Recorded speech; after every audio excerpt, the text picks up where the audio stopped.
Iran के लोकप्रिय सेना नायक जनरल कासिम सुलेमानी की हत्या के राज से पर्दा उठाते हुए न्यूयॉर्क टाइम्स और न्यूयॉर्कर के दो पत्रकारों ने एक किताब लिखी है जिसमें ट्रंप के कार्यकाल के बारे में विस्तार से बात की गई है। इस किताब में कहा गया है कि सरदार कासिम सुलेमानी की हत्या के आदेश जारी करने के बाद से ही ट्रंप डर और भय की जिंदगी गुजार रहे हैं।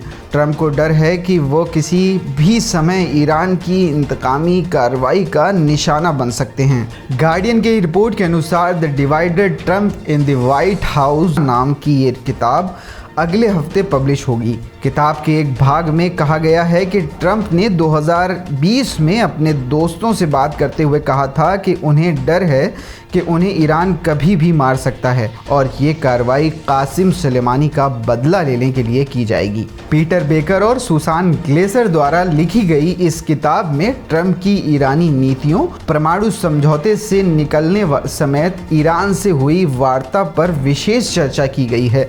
पीटर बेकर और सुसान ग्लेसर ने ईरान द्वारा अमेरिका के यूएस ग्लोबल हॉक ड्रोन को मार गिराए जाने की घटना का उल्लेख करते हुए कहा कि ट्रंप ने इस घटना के बाद ईरान पर हवाई हमलों को मंजूरी दे दी थी, लेकिन फिर ये कहते हुए अपने फैसले से पीछे हट गए कि ईरान ने अभी हमारा एक ड्रोन विमान मार गिराया है।